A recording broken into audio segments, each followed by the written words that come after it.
fonctionnez comment? C'est comment la fonction de suppléant? Comment ça se passe au quotidien? Je crois que le rôle de suppléant, c'est de seconder d'abord un candidat et puis, nous l'espérons, un député.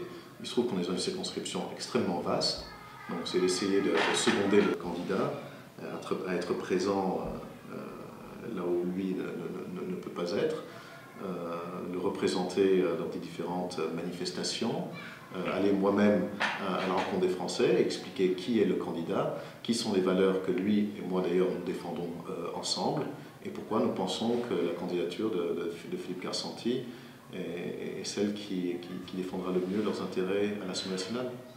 Et alors, c'est pourquoi ces valeurs et ces points principaux du programme? D'abord, c'est un candidat libre, c'est-à-dire qu'il n'est investi par aucun parti.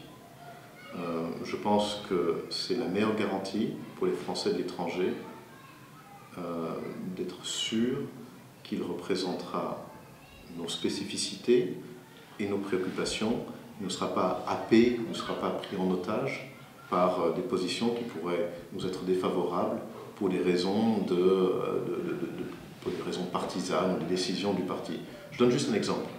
L'UMP et le PS se sont très clairement, durant l'élection présidentielle, attaqués à la fiscalité des Français de l'étranger. Alors, comment un représentant des Français de l'étranger peut se réclamer de l'UMP et le PS et en même temps demander le suffrage à des gens qu'il entend taxer, et pire encore, parce qu'au fond, c'est peut-être pas la taxation qui est le pire, mais c'est le sous-entendu. Le sous-entendu de toute cette campagne, c'est que nous, Français de l'étranger, nous sommes des nantis. Nous, Français de l'étranger, nous sommes des évadés fiscaux. Moi, je peux vous dire, je pense qu'à 97% des Français de l'étranger sont soit des binationaux, soit des gens qui sont à l'étranger pour leur travail, des expatriés, soit pour des raisons affectives, des raisons familiales, pour des raisons culturelles, ils ont choisi un autre pays que la France. Mais ça ne veut pas dire qu'ils abandonnent la France, ça ne veut pas dire qu'ils renient la France, ça ne veut pas dire qu'ils ne veulent pas payer d'impôts en France.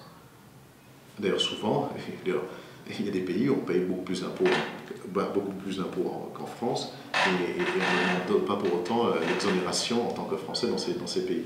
Je trouve que le sous-entendu est malsain, totalement erroné et certainement démagogique.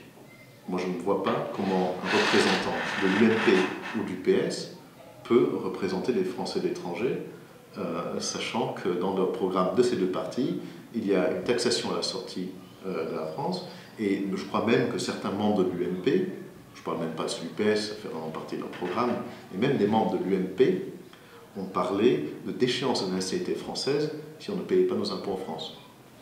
Je crois qu'il n'y a pas besoin d'en dire plus. C'est d'ailleurs le secrétaire d'État aux Français de l'étranger, puisqu'il est un des signataires de cette proposition de loi qui proposait de retirer la nationalité des Français de l'étranger. Voilà, alors il l'a dit un peu avant, ouais. Il l'a dit quelques mois avant d'être nommé. Évidemment, il s'est renié, parce que de toute façon, c'est très facile, c'est une deuxième nature chez eux, de renier ce qu'ils ont dit quelques mois avant.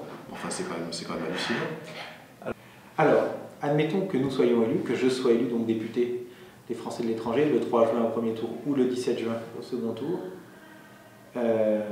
Tu sais que donc, je vais beaucoup voyager, il peut m'arriver des accidents, il peut aussi m'arriver des promotions, et donc dans ces cas-là, tu deviendrais le député des Français de l'étranger. Est-ce que tu es prêt à prendre le job?